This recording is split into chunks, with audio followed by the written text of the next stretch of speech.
Amateur Traveler is in its 20th year now, but can you imagine if I had people on the show who had never been to the destination but had just read about it or seen a movie about it?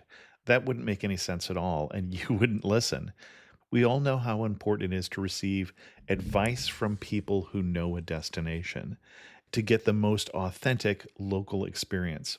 And a great option for experiencing this is Explore Worldwide and their authentic small group adventures, led by local tour leaders, perfect for solo travelers who want to meet like minded people with a desire for adventure. I'm often an independent traveler, but two of my last three trips were with small group tours because they organize everything and it's a lot easier. If you want to recreate the tour I did to Malta, they have a Malta and Gozo Discovery Tour. I'm intrigued by one of their tours called A Taste of Sicily. The company again is Explore Worldwide, and visit exploreworldwide.com to learn more. And thanks to Explore Worldwide for sponsoring this episode of Amateur Traveler. The nights are long, the days are short, and the weather is chilly to downright cold, depending on where you are. It's a good time to slip into a Quince iconic Mongolian cashmere sweaters, which start at only $50. You can treat yourself to everyday luxury at an affordable price with Quince. If you really want to dive into luxury, you can check out their leather handbags, washable silk shirts, and European linen sheet sets. Whatever you're looking for at Quince, all the prices are 50 to 80% less than similar brands, and they do that by partnering directly with top factories and cutting out the middleman. They only work with factories that use safe, ethical, and responsible manufacturing processes. And of course, they use premium fabrics and finishes for that luxury feel in every piece. But you've already heard me rave about my Quince travel pants. Treat yourself this winter without the luxury price tag. Go to quince.com/traveler for 365-day returns plus free shipping on your order. That's QUINCE.com/traveler to get free shipping and 365-day returns. Quince.com/traveler. And thanks to Quince for sponsoring this episode of Amateur Traveler. Got my bags packed, I'm on a roll. I'm heading out there and I'm ready to go. I'm looking real good in my passport photo. Oh, no. Amateur Traveler, episode 512. Today, the Amateur Traveler talks about majestic temples, floating villages, rickshaw tours, and eating all sorts of strange things as we talk about the recent Amateur Traveler trip to Cambodia. Welcome to the Amateur Traveler. Hope you enjoy this different episode of the Amateur Traveler with a host of characters. Let's talk about Cambodia. Today's episode of Amateur Traveler is going to be a little different because we're going to be talking about the recent Amateur Traveler trip that we went to Cambodia. And like the episode we did last year when we did the Amateur Traveler trip to southern Morocco, I'm going to be using some clips from talking to some of the people, most of the people actually, who went with me on that trip. And basically I asked them three questions. What was the highlight of the trip? What was the biggest surprise?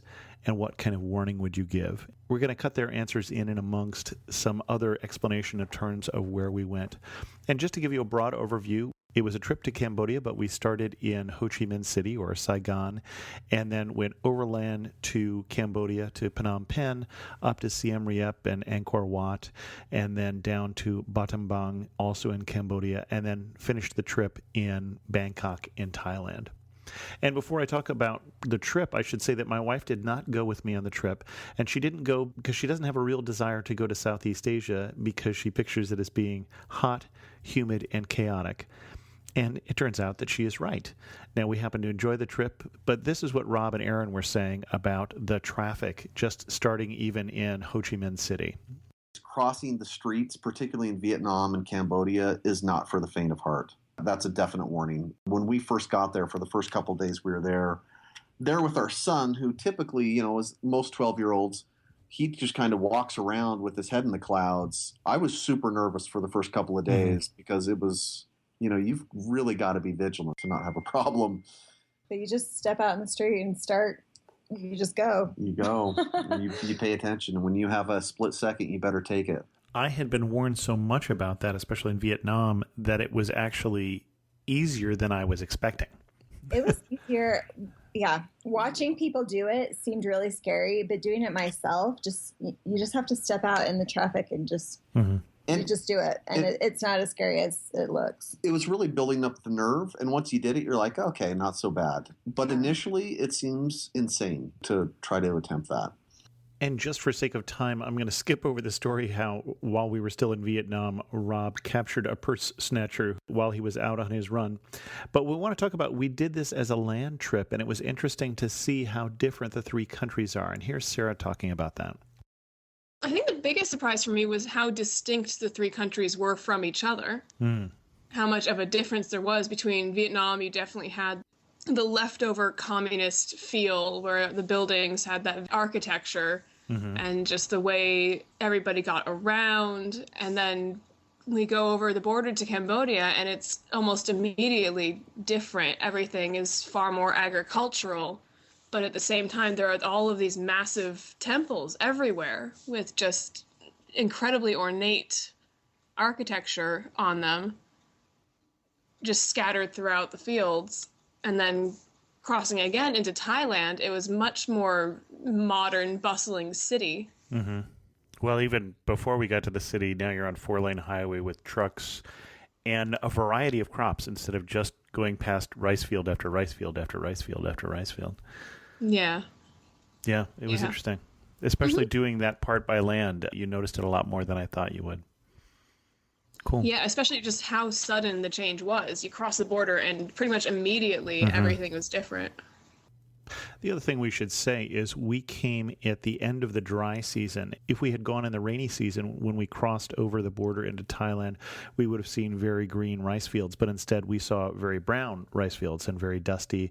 And we noticed a lot more trash as soon as we got on that side. And then the other thing we didn't talk about, we'll hear us mention more people on bikes and things like that, or more people on motorcycles, whole families. But the other thing we saw was the iron buffalo, and the iron buffalo is a particularly Cambodian thing, at least in those three countries. It is the beginning of mechanization, so you can now afford a tractor, but it looks more like a big rototiller, but you can't afford a truck still. So not only are you using this contraption to plow your fields, but you're also using it to pull your wagon, and it's got these great 10-foot long wooden handles. It's the strangest picture. Go Google iron buffalo if you're not looking at a picture of it here. It's a fascinating thing.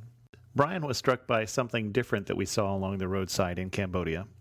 What was the biggest surprise with Cambodia? Cambodian People's Party signs, at least one every mile. Oh, it wasn't one every mile. It was one like every 1,000 feet on the highway. Okay, I was timing it for a while to see how often they were. Yeah, this highway brought to you by the Cambodian People's Party. I don't think I'll ever forget that. Our first stop in Cambodia was the capital of Phnom Penh, and if I was struck by how much trash there was in the countryside, I was struck by what a pretty city Phnom Penh is, with its beautiful French-styled boulevards and such, and we toured it on a cyclo, and a cyclo is like a bicycle rickshaw where you sit in front and someone sits behind you on a bicycle. And here's what Rob and Aaron had to say about the whole experience Phnom Penh traffic from a cyclo. So, surprise. The bigger surprise, how courteous people were despite the crazy traffic. They were cutting each other off. There was a lot of chaos going on. People were very courteous in general, but in driving, it was really refreshing to see people not getting uptight over how crazy it was, the driving situation. I have a video that's going up of our cyclo tour. And it's just kind of interesting to see the chaos that is weaving around us as various tuk-tuks and motorbikes and cars and pedestrians and such are all going by as we are. But yeah, with no incident and no horns. Well, I say no horns honking. The horn is always honking. Correct. Yes. But not in a rude way. It's right. like, hey, I'm behind you, heads up. Right. Type of beep. Yeah. And actually, when we did the cyclo tour, I liked being in the middle of all that traffic. I thought it was a fun way to kind of experience what was going on around us. I had a big goofy grin on my face the whole time we did that, I'm sure. So did I. And I was just smiling at people. And so there would be girls going by, and, I'm smiling like a dumb foreigner, and I'm getting winks and kissy faces because I'm some, dumb foreigner smiling at people going by. And And it was also really fun that there would be kids going by riding on the motorbikes with their parents, and I'd stick my hand out and they'd give me a high five. And it was really fun because you're within touching distance of all these massive people just swarming around you as we were riding around. It was fun. Yeah, I thought it was a really fun way to see the city. We haven't gotten to Sarah's highlight of the trip yet, but I was amused by the fact that on the second day, we had only driven to Phnom Penh from Vietnam, just a bus ride, basically, and then we had done a bicycle tour, and you declared that night you were coming back on the next Amateur Traveler trip. I mean, yeah, it didn't take a whole lot. And granted, that cycle rickshaw tour was a lot of fun, but it was. Yeah, it didn't. You were not a tough customer. Let's just say that. No, I think I've always wanted to travel more than I actually do, and so getting the chance to really get some real travel, not just like to the next state over, but like far across the world travel was definitely a great experience. And it's probably good that we started on such a high note, because the next morning was when we went out to the killing fields, which was a mass grave for some of the people that were killed by the Khmer Rouge back in the 1970s, and then also to the Genocide Museum to learn more about that particular very tragic time in Cambodia's history. And while most of the people who came on the trip, I think, came to see Angkor Wat, that iconic series of temples up in northern Cambodia, Brian actually came to Cambodia more to see this. Why did you go to Cambodia? Why was Cambodia appealing? I'm interested in history. I'm interested in going there and talking to the people, seeing how what happened in the 70s affected them, and also wanting to see how it's developed, how it's coming along, and how they're recovering. And also, it's a country, and I like to see as many countries as possible. And I've been to Thailand 3 times before this trip, and Cambodia has been on my mind. It's just it never worked out. So it's been in the works for years. And we'll actually get back to Brian's reaction to the killing fields, but I want to hear from Dahlia. What's one warning you would give?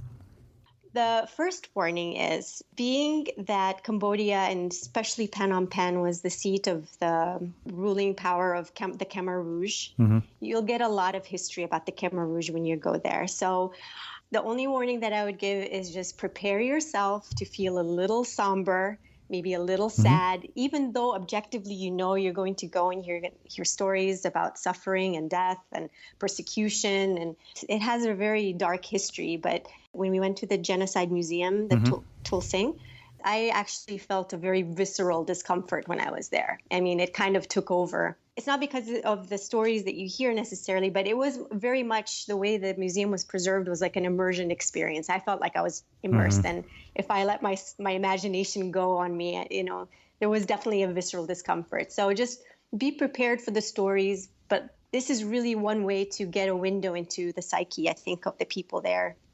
And you really appreciate the resilience, what they had to overcome. And it explained a lot in terms of why people eat insects and why, it really is a window into where their country is now and where they're going, and, how the people have really been resilient in overcoming this. So it's definitely an important history to know, but just be prepared. You might feel a little somber after it. Sure.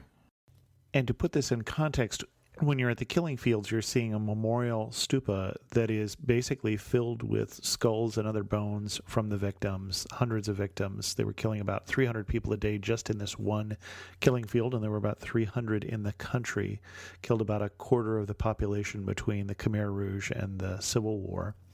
And you hear about babies being killed and women, and then at the Genocide Museum, you see the cells where the people were kept. You see art that was painted by 2 of the 7 adult survivors, and pictures of the 4 children that survived this particular prison that was one of many prisons in the city. And Roger put it a little more bluntly. He put it this way. Don't think I was ready for how depressing it was. I wasn't ready for how somber the first few days were going through the killing fields, and it was kind of somber. And Rob and Aaron and I had this conversation. Well, and the one thing, so you had Ashton with you, and we went to that first day in Cambodia to a site that several of us thought was pretty somber, right? Pretty serious. So you were trying to judge what he should see, what he shouldn't see, how much, when to opt him out and such. Did you want to comment on that at all?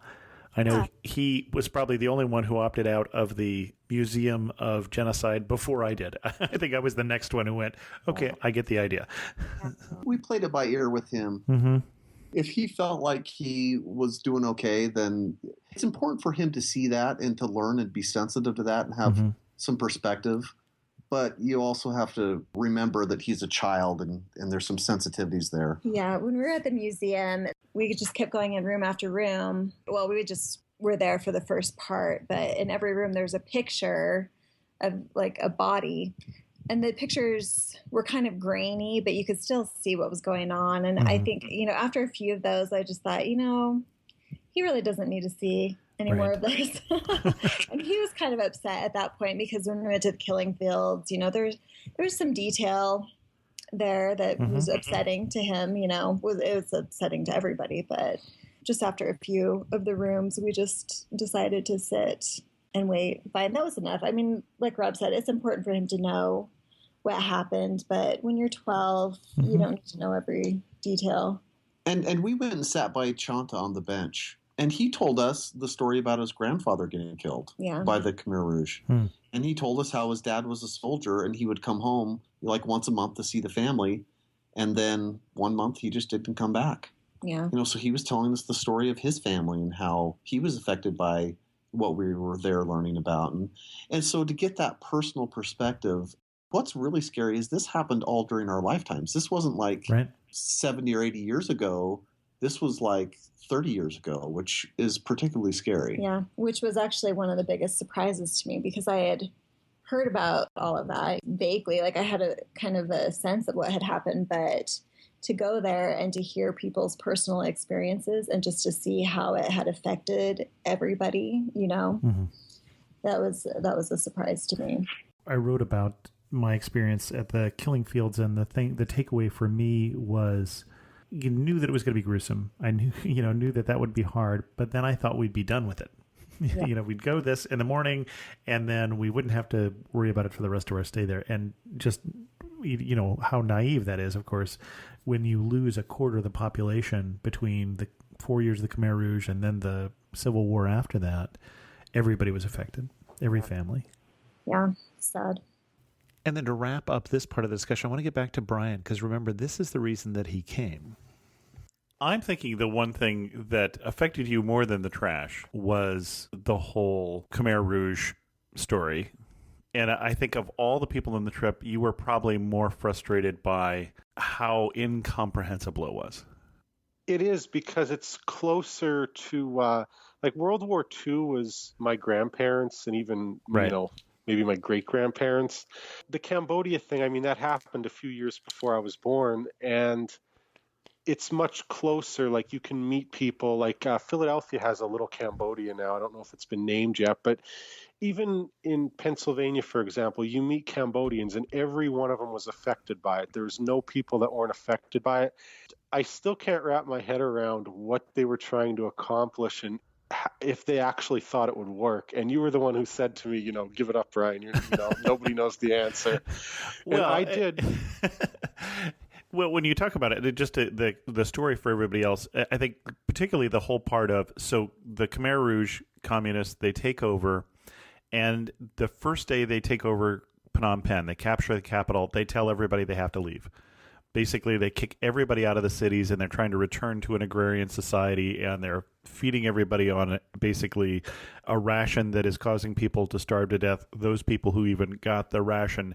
And so your whole thing was, how did they think that this would work? Were they insane? I think is really part of the question that you're left with. Not even just the evil of, and then they killed off intentionally a bunch of people, but just, why was this a plan? It was very frustrating. A lot of us went to see Angkor Wat. I was more interested in the history. Mm-hmm. 8 years ago, I went to Chile because I was interested in what happened in the 70s and the 80s there. And I was definitely more interested in getting to know the people and hearing their stories than seeing Angkor Wat. Well, I'll say that bugged you more, but it was harder for you to come to grips with. I just don't get it. And I'm the same way as you. I don't get it. I don't understand how anyone could think that way. Right, because other dictatorships, you kind of maybe you knew what they were trying to do. You may not have agreed with it, but on some level it made sense. But this one didn't.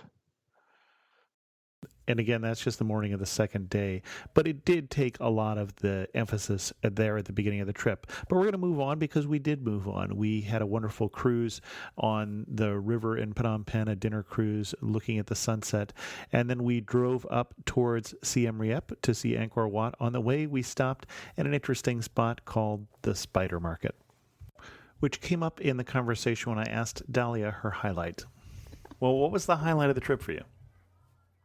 Such a good question, because the whole trip felt like one highlight after the other for me. Everything was new. I mean, everything that we saw and experienced was nothing I'd experienced before. So I was sure you would say running into me in the airport before we even got through customs, but that was, I have to say, the first highlight. So I knew it was off to a good start. Yeah. No, I'm like running through my mind. I'm like, well, of course, Angkor Wat and the Hindu temples were, I think that was a primary feature of the entire trip. And you can tell that everything was kind of building up to that. And the activities that were surrounding it. So that's definitely up there. But we want to talk about the spider market and seeing the buffet. The spider market where we have a picture of Dahlia with a tarantula on her. Not looking comfortable, I'd have to say. No. And like the amount of emotions that experienced in that like first initial minute, just between being a little grossed out and intrigued by the way the presentation of the buffet, as I like to call it, and just trying to make sense out of it. So that will never leave me, I think, till the day that I die. And we also stopped to see a silk making production on the way up. I had seen that before, so that doesn't make my highlight reel and didn't make anybody else's. And then we did stop, and this didn't make anybody else's list, at a floating village out on the large lake that is in Cambodia, a lake that changes to be 5 times larger in the rainy season. So you have houses up on stilts. And we took these boats out to an area that is not the usual tourist floating village. And so we were going through the poorer part of the villages. And I thought it was a fascinating place. There's a video that will come up this week on that experience, so you can see what that looked like. And then we finally got to Angkor Wat. And Angkor Wat is amazing just because of its scale. Basically, within a 20 by 20 kilometer region, there's over 300 temples from the 800s to the 1400s. And one of these areas, Angkor Thom, which is an ancient city, was probably one of the largest cities in the world in the 1400s before it was abandoned. It's 3 kilometers by 3 kilometers and includes within it the Bayon Temple, which is a famous looking temple with all the faces on it. But that was a highlight of the trip, and it was the reason why a lot of us went. Aaron had an interesting experience when we went back to Angkor Wat the second day, and we went back at a very early time in the morning to see the sunrise over the temple with a lot of other tourists. When we went to see Angkor Wat in the morning, we got there super early to watch the sunrise. Ashton, my son, he really wanted to go inside because he was tired of standing around waiting. There was a lot of standing around waiting for that sunrise. And a lot of people outside. And so we ran in while everyone was still outside. And there were a few people in there, mostly monks. It felt like we had the place to ourselves. I didn't even know it was open to go in, honestly. It opened at 5, I think. No, it opened at 6. At 6. And so the sun wasn't like fully up yet, so we were just running around everywhere inside, and we got to watch the sun rise up over the building from inside, and it was really cool. It's kind of magical with the monks in there and the incense and the sun coming up, and hardly any other tourists around. So it was a really neat experience. Interesting. I think I was a little surprised. Angkor Wat, especially when we came in the first time, when we came in kind of the back way and didn't pass all the vendors and such, there were just a few vendors there. I was expecting bigger crowds than we saw. Oh, yeah. But it's so big. I mean, and there's so many temples. And even though they get a lot of tourism, you spread that out over Angkor Thom and Angkor Wat and all the other things. It was more pastoral and park-like than I expected. Yeah. I thought so too. Later on, when we were in Bangkok, we had a chance to go on our last day. We had a free day to Ayutthaya, which is a UNESCO World Heritage Site, some old abandoned temples in the old capital city of Thailand. And I don't remember who made the comment. I think it may have been Dahlia, when she looked at what it was that we would see there. And she went, oh, it's like Angkor Wat, but smaller. And I feel that that's kind of the experience after you've been to Angkor Wat, is that so many of the other ruins of other things in the world are going to be, oh, it's like Angkor Wat, but smaller. This is going to be what everything else is measured against. We had 2 days to visit the temples at Angkor Wat, and the fourth temple we visited was Sarah's favorite. What was the highlight of the trip for you? For me personally, I think Ta Prohm, the jungle temple, was my favorite, because it was that one that I grew up seeing pictures of, and it was just that nature and mankind thing. So because I just spent so much time looking at pictures of it, and I thought, wow, what an amazing place to visit, and then finally being there, it was just kind of, that was the most surreal sort of experience for me. And for those who don't know, we're talking about something they call the Tomb Raider Temple for reasons that it was in the movie Tomb Raider. Yeah, that was pretty interesting that they decided not to finish excavating that temple, but left it with these great big trees growing through it and the walls broken down and such. It was very interesting. Yeah. I thought it was good that we saw that one last, too, because it made it stand out more, where if we'd seen one of the other ones last, it would have been like, yeah, another temple. That's true. Yeah, it was definitely an interesting take on it. It was an interesting way to see the temple sort of as it was, or closer to as it was when they first sort of rediscovered the city and they started visiting it again.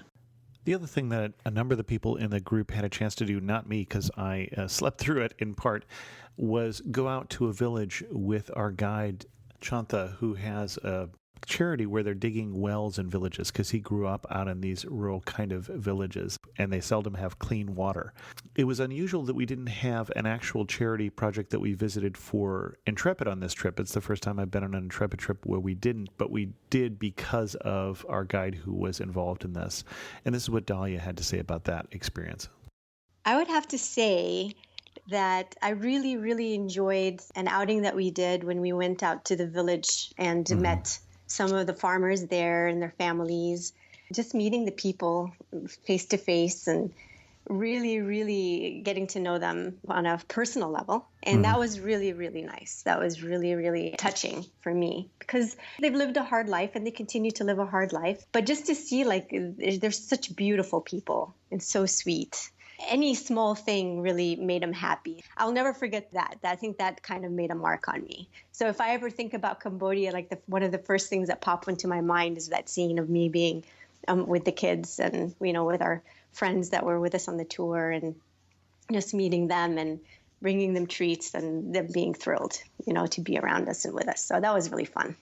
And here's what Robin Aaron said about it.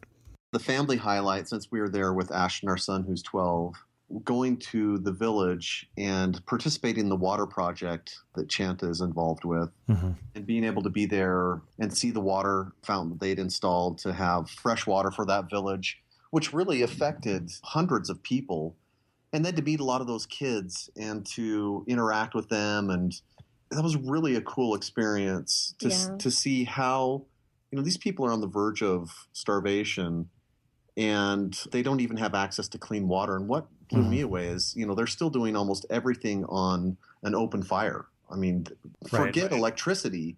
I mean, they're on an open fire for almost all of their energy and cooking needs. And so it was really cool to be able to see where they were getting their water prior, which was from these holes in the ground that animals were drinking out of, and, all sorts of waste was washing into. And they would just dump a bucket in there and pull the bucket out and drink straight out of the bucket. And the holes were really deep and kind of narrow, which is so dangerous because they have all these kids walking around. Running around. Right. Yeah.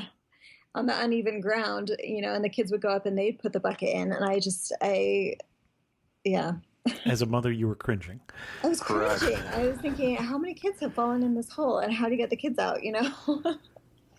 One experience we had there that was really kind of fun was, our son Ashton, who's 12, is extraordinarily tall for a 12-year-old in the U.S., which put him taller than the average person in these countries where we visited. Right. So he's a blonde-haired kid that's 12 and super skinny and tall, and people kind of stared at him anyways. But when we went to this village, there were kids that were his own age. He was quite a bit bigger then, but they were trying to engage him. And even though there was a language barrier, they wanted to have a race with him, a running race. And so they all lined up, and Chanta organized it. And then they said go, and there was like this little course that they ran. And so they wanted to race our son in this running race. And so it was kind of fun to watch them, him interact with these kids. And Yeah, it was cute too because all the parents in the village were cheering on the kids, and they're all laughing, and everyone was having fun. that was really cool. It was fun. Yeah, it was a good experience. Another experience with the kids in the village is we took them little baguettes and cans of sweetened condensed milk, which Chanta said that their favorite treat is they tear off a little piece of the bread and they dip it in sweetened condensed milk. So the parents had all the kids line up, and we passed out their little baguette, and they were all so cute. They're all so excited about it, but they put their hands together and they say thank you before they'd even take the bread. It was just really sweet how polite they were. Kids that are on the verge of starvation that are waiting for everybody to get their baguette and waiting for the milk to be poured to dip. It was just they were polite and they were just sweet little kids. So it was really awesome. So we had a good experience. Yeah, that was really fun. And I was sorry I missed that outing because one of the things we try and emphasize on Amateur Traveler is connecting with the cultures, and that can be sometimes a much more rewarding experience, even than seeing something amazing like Angkor Wat. We also had a lot of just littler experiences, especially as we're up in Siem Reap. Siem Reap is very used to tourism.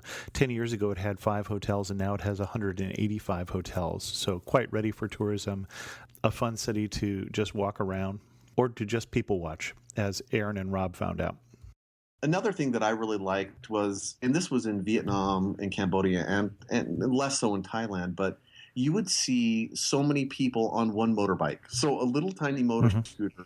And you've got a grandma, a dad, a mom, a kid, sometimes a baby. I mean, you've got multi-generational transportation on a little tiny motorbike. And it was really fun because you would see them and smile at them, and they'd all wave back at you. And so that was kind of fun to see everybody buzz around on their little motorbikes. Yeah, it was fun. One morning I got up and walked straight down from our hotel. There was a market, and I have a picture of a man who had bought a washing machine who was getting it home on his motorbike. I mean, it's somewhat smaller, but Well, when we rented the motorcycle, we tried to squeeze on with Rob and Ashton and me, and we did not fit because we're big white Americans. Yeah, I mean, 3 of us did not fit on a motorbike that they were getting people on. So yeah, too big. Brian did one of the optional tours, and he was the only one who did, which was a cooking class, and happened to be one of his highlights from the entire experience. The cooking class I took when I went off on my own in Siem Reap, and the amok I made, which I had already tried the first night we got there, but discovering something new to eat was probably the highlight. Well, and you're all about the food, so I'm not too surprised that it was an amok, although I'm going to ask you to explain what an amok is. Okay, I actually, in my kitchen here, I have the ingredients to it, which were part of the cooking class. So it's coconut-based, and it's usually fish, chicken. Usually people put rice in it, and it's in coconut leaves. Okay. And when you say coconut-based, traditionally in Cambodia, we saw it typically served in a coconut even. That happens too. When I had it, it was served in leaves, so okay. I ate it that way, and it was also served in coconut. But that's probably the one thing that I ate more than once in Cambodia. And in general, I'd say we ate well on this trip for very little money. Sometimes meals would only be $3 to $5, and we also drank well. Another thing that we really loved, and other people may have mentioned this, is mangoes were in season, and the mango smoothies were awesome. Mm-hmm. and at roughly 75 cents, $1 a piece, whatever they were, Yeah, we had multiple. Those were fantastic. We'd have multiple smoothies every day. Every day, yeah. Might be $1.50 or $2 in the restaurant, or a buck at the roadside cart. Yeah. Right. Yeah, which is perfect. They're so good. And, compared to my sugarcane experience in Morocco, I didn't get sick. I didn't get sick from the street vendors here. So, but I don't think anybody got sick except for some heat after effects. And, Ashton running with the kids in the village, for instance, was one of the times. But we didn't get anybody with stomach effects that I heard of. So that was this was a great trip. Which is surprising because we were eating a lot of, local fruit and a lot of local things. And in fact, before we talk about some of the weirder things we ate on this trip, Dahlia actually had an interesting interaction with our smoothie lady, with somebody who ran one of the smoothie carts in Siem Reap that we went back to multiple times. What surprised me? I've never been to Asia before, so a lot of it was eye-opening on many fronts, as I said before. But I think one of the things that always intrigued me or that caught my attention was seeing what people were wearing in the heat that we were experiencing. So if it's like it was 105 degrees almost every day, high humidity, and the first thing I remember seeing was people in their masks, wearing masks over their face. They were wearing scarves. They were wearing like sweaters and sweatshirts. I mean, heavy clothing that you would wear in the fall or something. And it was crazy for me. I didn't know what to make of it. So finally, we had the opportunity to ask one of the vendors. She made fruit shakes. And we our asked favorite one of the vendors. fruit shake vendor in Siem Reap. Okay. Exactly. So we asked her, I said, why all this cover up? Because, maybe you'd wear cotton, long sleeves. There's a million ways to cover your skin, but not have all that heavy clothing on. And she said, well, one, we don't want to necessarily get brown. So they're kind of protecting themselves from getting colored by the sun. And two, it keeps our body cool. So, of course, we kind of looked at her as if she had two heads. How could you be cool in such warm clothing? And she was like, well, feel my skin. So she rolls up her sleeves. And indeed, we touch her skin. It's a lot cooler than our skin. And that's how we deal with the heat. So it's an oxymoron. The warmer it is, dress heavier. Between the gloves and the socks and the masks and the hats, I mean, they really fought the sun really hard. So more power to them. Well, it's not like you're a stranger to warm weather, having spent some time in Egypt. So yes, but this is a different approach. Completely different. Back in Egypt, I mean, people would wear cotton, bright clothing for the most part, and usually light, anything airy. But I saw New York. I live in New York. So I saw New York in mid-December, right. in terms of clothing and what people were wearing. So it was really, really interesting. So that was a big surprise for me. Not everything we were served was quite as appetizing as smoothies. Another surprise was our last night together when we were having dinner in Bangkok. And we had just experienced, the day or two before, people eating roadside barbecued rat, which I think kind of lowered our inhibitions, because when I saw the rats eating off the table in the restaurant next to us as kind of dining mates, it didn't really turn me off or freak me out that much. We're just like, rats. The rats eating at the restaurant right next to us one of those last nights. But, to watch our son sit there and nosh on a rat was really pretty disgusting. And tarantulas and water bugs. And he thought that they were fantastic. He thought they were tasty, and he thought it was just such an awesome experience. Yeah, he ate a lot of gross things. He ate crickets and he was fearless. Yeah. No inhibitions whatsoever. Tarantulas. Yeah, he just went for it. So that was a lot of fun. That was a surprise. It was also fun at that market. There were the little kids that peddle their wares to foreigners. They could speak English actually pretty well for kids. And they were really interested in Ashton. And so, they were interacting, they were talking. And there was one of the little girls that was kind of advising him on what tasted the best, what type of bug he should be eating. And it was really cute, the interactions the kids had there while Ashton's, eating insects. So. Speaking of eating insects, what kind of warning would you get? Here's the deal. If you go with a cricket or if you go with something with an exoskeleton, there's less meat and there's less substance you have to swallow, but the texture is really terrible. And so you're not eating very much, but the texture is really bad. When they were eating more of like a mammal, like a rat or a snake, they were chewier and there was more meat. And they said it tasted much better. But mentally, I couldn't get over that. I wasn't going to do that. I just ate a cricket, and that was the extent of my my food adventure. So I meant warnings in general, but that was a good that was a good one. Excuse me. Sorry. I would say whenever you're somewhere, Chanta said it very well. He said, in Cambodia, everything is on the menu. Which means when you're eating something and you're unaware of what it is, you either want to clarify what it is so you know what you're eating, or don't clarify. Or move forward with ignorant bliss and just, if it tastes okay, go with it. Well, he did tell us that VIP meat, for instance, was something that we might want to know that meant dog. Oh, yeah. Ah. I heard that, yeah. Well, yeah, I'm glad that I went light on meat during this trip because I probably saved myself some of that. But when I got home and I told my wife these stories, she did not feel left out that she had not been there, even though we were having a good time. Some other people reacted similarly to these sort of dining experiences.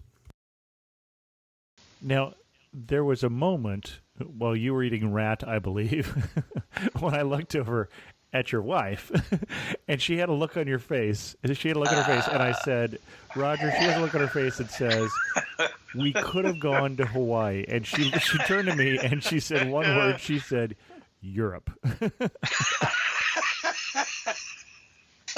Yeah. Well, man, I told you she's a Russian history major, and I've never taken her to Russia. So that's a little embarrassing about that. But well, and there were times on the trip, you mentioned the heat. You came down with, kind of heat stroke one day. It was hot. It was quite warm. That was even before, I remember when we were in, Bangkok, and it's 102 going up to 111 2 days later. Yeah, I think we all knew that it was going to be hot, but it did sap your strength a bit too. And you were right. There were times there that it was dirty, and there were times that it was dusty, and you're at Angkor and you just smell the smoke in the air and stuff like that. It wasn't like it was an easy trip, although I thought it was a good trip. It was a good trip. I only packed 5 shirts, and I know one day I changed my shirt 4 times. I just sweat so much. Yeah, I get the salt stripes on the shirts. But it's interesting that it was in the middle of one of those, probably the hottest day we had there, when we're in Battambang and we're at the market where they sell barbecued rat, that Roger had one of his highlight moments. I loved Angkor Wat. I love the ruins. Definitely the highlight. There was a time we were between Siem Reap and Battambang, I think.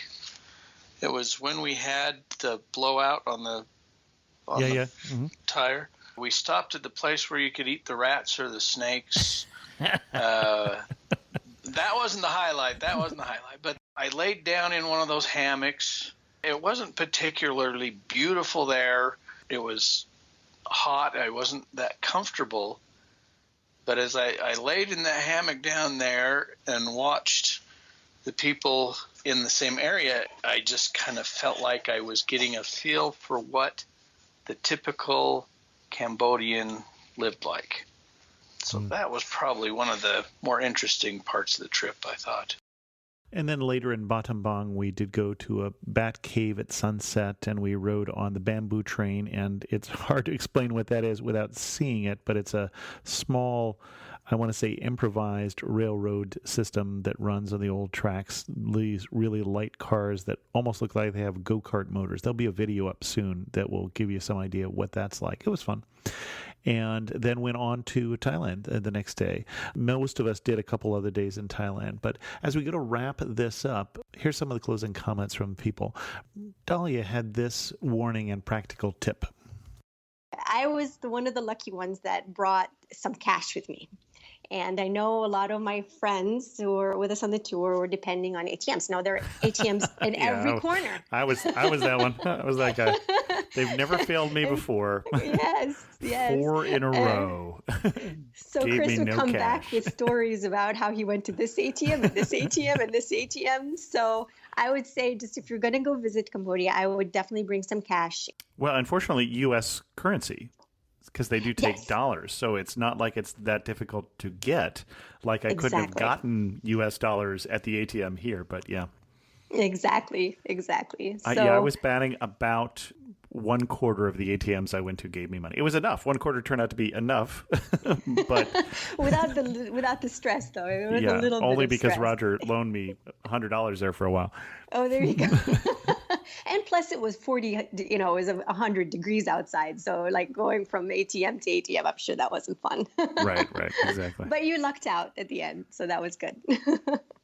And the trick there I did eventually figure out is look for an international bank, and also that it's easier in Siem Reap. We had much less problems in Siem Reap than we did in Phnom Penh or Battambang because, again, they're just more used to tourism. Brian had this warning. Don't wear nice shoes. Don't wear dress shoes, and be prepared to go to the laundromat. Okay. Why is that? Well, every night I had to go back to the hotel and clean my shoes Okay. because there's a lot of construction going on there. The situation with picking up the trash is kind of iffy because it was explained by our guide that the government's only allowing one company to do the trash hauling, and they get to it when they feel like it. So there's just a lot of dirt and a lot of trash in the street. So don't wear your nice shoes. And Roger added this warning. It's fun. I guess another warning would be remember that you're still in a communist country or in a dictatorship there. Just remember the guide saying, it wouldn't be that smart to answer your questions while we're standing right here.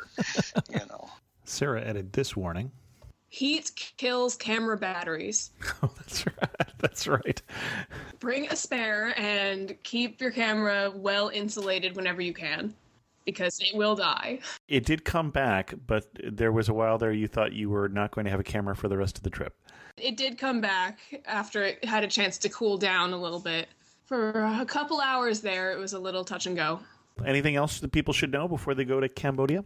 I definitely think it's worth having a tour guide or a group tour, because I can't imagine really doing that on my own and getting nearly as much out of it.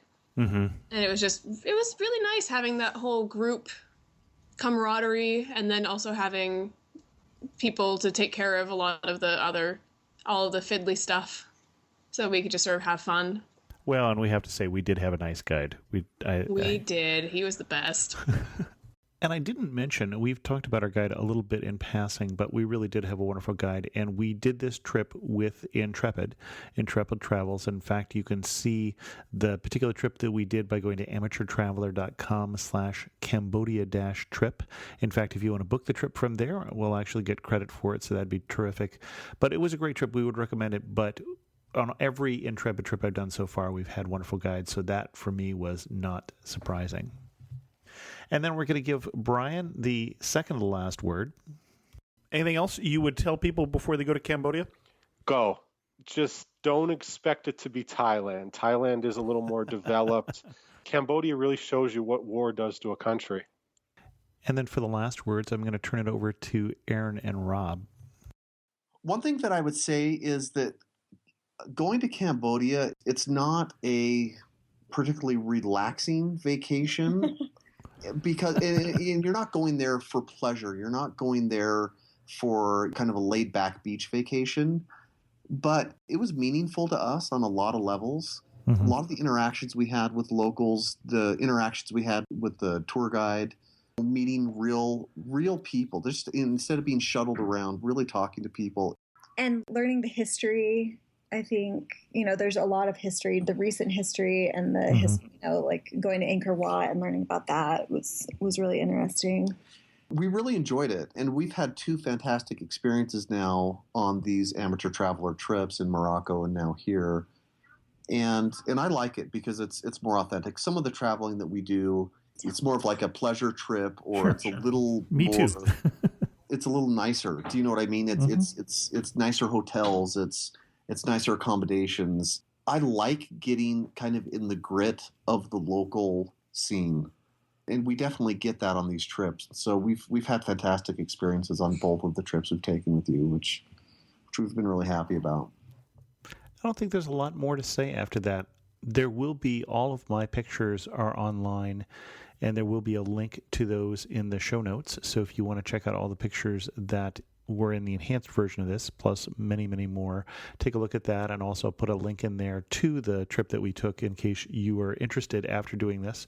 We possibly have just completely scared you away from the Amateur Traveler trips, but if we haven't, go to amateurtraveler.com/trips to join the private Facebook community, where we in fact will be voting soon on where to go next. I feel like this whole episode has been an update from the Amateur Traveler community, and so we're just going to end this show here. If you have any questions, send an email to host@amateurtraveler.com, or better yet, leave a comment on this episode at amateurtraveler.com. If you want to help people discover the Amateur Traveler, you can go to iTunes or your favorite podcatcher and give us a rating or review. And as always, thanks so much for listening.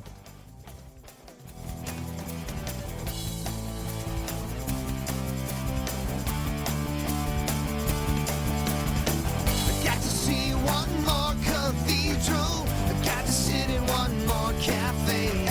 I know that I